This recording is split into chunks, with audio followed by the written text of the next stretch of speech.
Hiya teacher friends! Welcome to the third video in my grammar series where I teach iTalki teachers how to teach grammar on iTalki. Today we're going to talk about verbs, and I'm going to walk you through a few different kinds of verbs.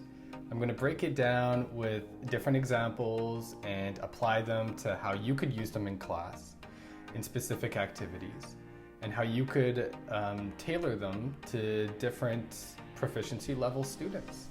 Let's begin. The first distinction I would like to talk about is the difference between transitive and intransitive verbs.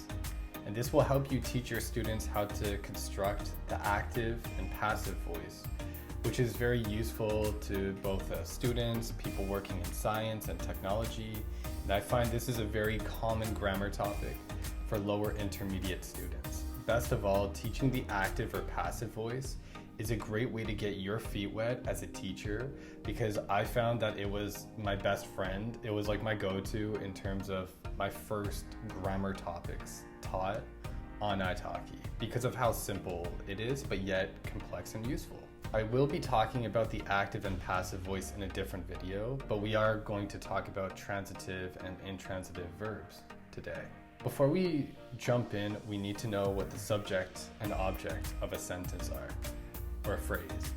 And I'm sure that some of you probably have some trauma from sitting in grammar class as children and hearing these words thrown around, subject this, object that. So I'll break it down into simple terms. So the subject is generally the person or thing, the noun, that creates the action, that does the action. I walk. Ryan walks. So Ryan is the subject. So the object is the noun or thing that receives the action or has the action done to it. For example, I throw the ball. I am the subject. The ball is the object. That's all there is to it. It could get a little bit more complex when we talk about direct objects and indirect objects, but again, I'll go more into that in another video. Let's keep it simple today. So, transitive verbs are verbs that only make sense if they take a direct object after them. So for example, I throw the ball, I bring the coffee, I sent the message, I phoned my sister. A good way to think about transitive verbs is that they affect something else. So when you think of transitive, think of transfer. I'm going to put a list in the box below for you to study different transitive and intransitive verbs. The reason why these are important is because they could help you teach the active or passive voice. A good activity to use here is to have a list of verbs and a list of objects and have your students pair them together to see which ones make sense. Keep in mind that these verbs could be transitive and intransitive at the same time. These are important as well in indicating whether we need prepositions in the sentence. And when I make my video on prepositions, I'll revisit this so that it makes more sense to you. Still with me? Awesome. The next distinction we're going to make are between action and state verbs. Action verbs could also be referred to as dynamic verbs. And as the name suggests, they usually refer to creating an action, either physically or mentally. And well, I could tell you the simple answer that state verbs refer to your state. Honestly, it could be a little bit tricky for us, even as native speakers, to kind of sort this out.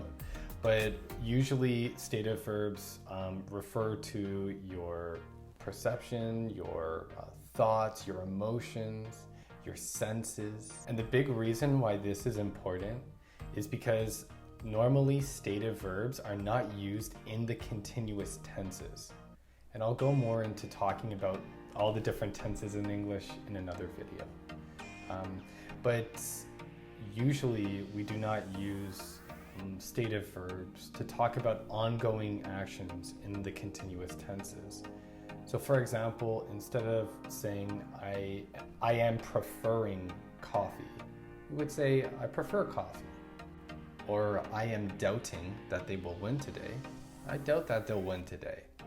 These are differences that us native speakers and a lot of proficient English speakers are able to distinguish intuitively, right? But this takes a little bit of practice for a lot of English learners to kind of get the hang of it.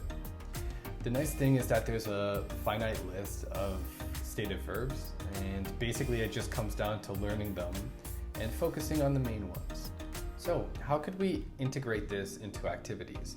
The first one, you could give them a homework task where maybe they have to imagine that they woke up in a different, like a hospital in the middle of nowhere, in the middle of a zombie apocalypse, and they have to explain their surroundings, explain their environment, right? So what they see, what they hear, what they feel, what they smell. And this will kind of get them accustomed to using these stative verbs. Another thing they could do, they could read different biographies, and they could make educated guesses on what the people like, what they dislike, what they prefer, what they love. And again, because these stative verbs aren't used in the continuous tenses to talk about ongoing actions, they will expose themselves subliminally. And as review, you could always give them a little test where they have to categorize these different verbs into action or state verbs. Just like transitive and intransitive verbs, there are so many shades of gray in English.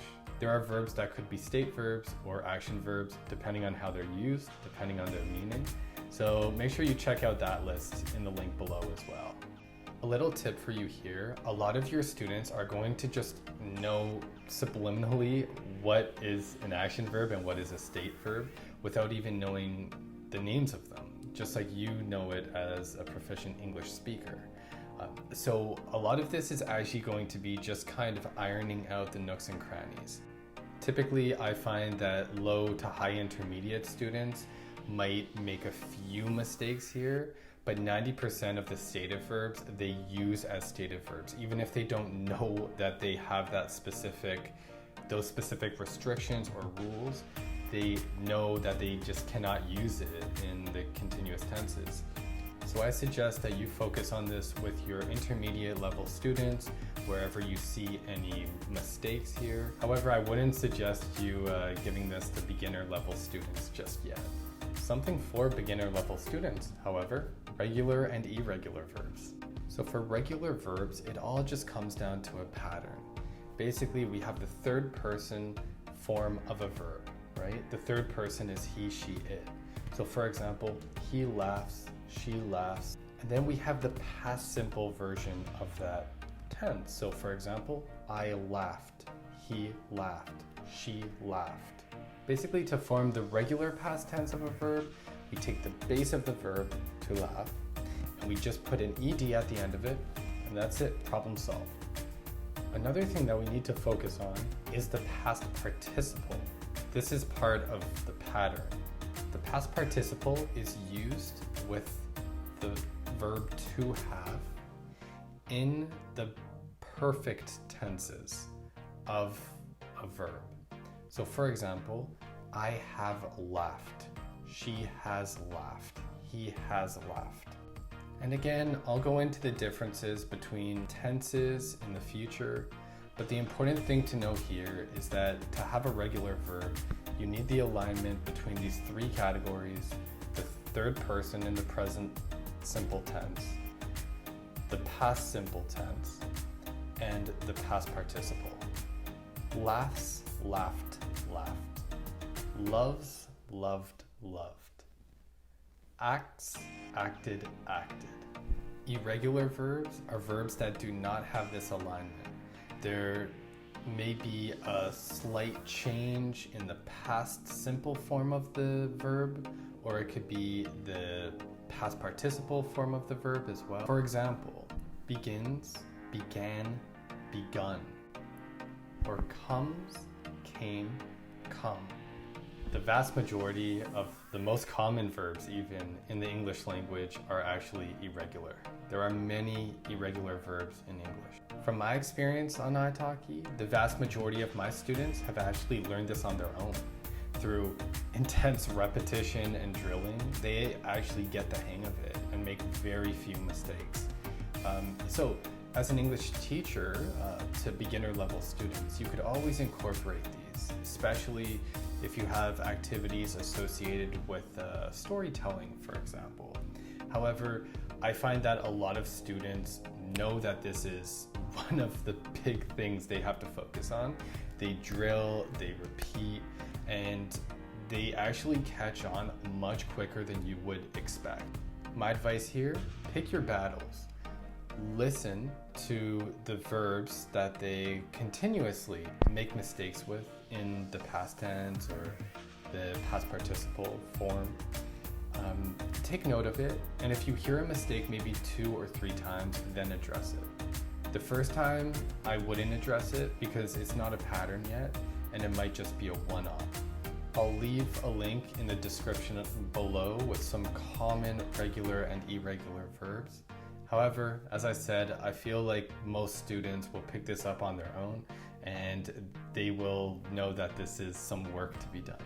All right, the next kind of verb I'd like to talk about are helping verbs or auxiliary verbs. Helping verbs are verbs that are commonly used in front of other verbs, and they change the meaning of the actual sentence. We use them in a range of tenses as well. For example, the verb to be, the verb to have, the verb to do. So let's imagine the verb to go, right? If I take the verb to be as a helping verb, I could say, I am going. To be, I am going. I am going to the mall this Friday. Yeah. I am going to the mall right now. Yeah. If I use will, that means I'm using it for the future. So I will go to the mall on Friday.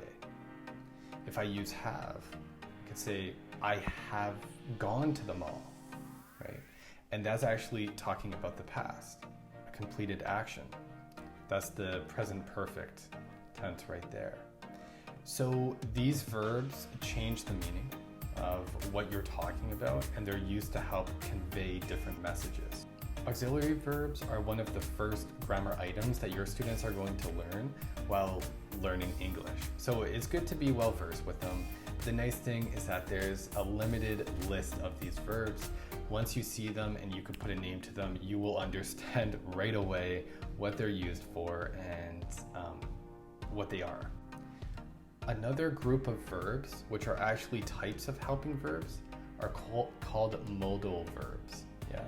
And modal verbs are different verbs that could be used to express necessity, permission, ability, or possibility. These are verbs such as might, may, can, must, would. They change the mood of the phrase or the sentence, and some of these words have multiple meanings as well. Take must, for example. You could use must as an obligation, like you must finish your homework. But you could also use it as an assumption or a possibility, like I'm not sure where he is, he must be doing his homework. Yeah. So all of these verbs, they have different meanings and they could be used in different ways. I think that your understanding as a teacher, your road to understanding these verbs and the different meanings is probably endless.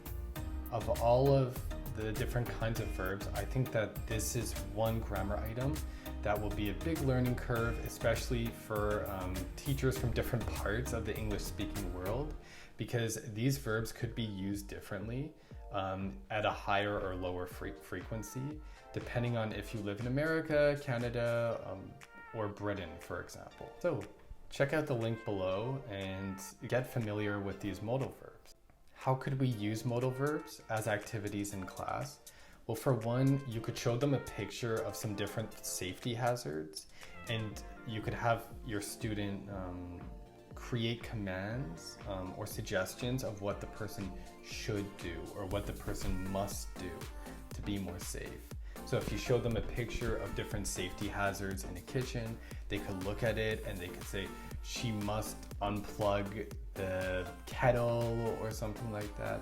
She should turn off the oven, etc., etc. Would is a verb that could be used a lot with higher level students actually, because there is there are many ways to use would in a sentence. When I first arrived in Canada, I would have seen a lot of geese in my first few days. I would like to see a lot of geese. I wouldn't say that there are many geese in Canada. Would is also a very useful verb when we use conditionals, the first, second, and third conditional, and I'll talk about that in another video as well. The final kind of verb I would like to talk about are phrasal verbs. Phrasal verbs are so useful in taking your level of English to a new level. There is an infinite amount of phrasal verbs. They are being kind of created just intuitively every day and being accepted into the common lexicon in English. Phrasal verbs are verbs that have prepositions accompanying them, and they create their own meaning through that. She's beautiful. You should ask her out. Ask out. I really like football. I should take it up. To take up. I'm going to make an own separate video on phrasal verbs because I think it deserves a lot of attention. But basically, these are verbs your students will probably begin learning as they reach intermediate level, and the road is endless in terms of phrasal verbs for both the student and the teacher. Fantastic, so that is it for verbs right there. I know that's a lot of information for you to process. Ensure that you take this information piece by piece, rewatch if you need to review the different kinds of verbs, and do your own research. Most importantly, make sure you check out the links in the box below, because these links will help you to compartmentalize and to find ways to integrate them into your own curriculum and your own classes. So once you feel like you've got the phrasal verbs down pat, head on over to video number 4, where I'll be talking about pronouns. And until then, keep smiling.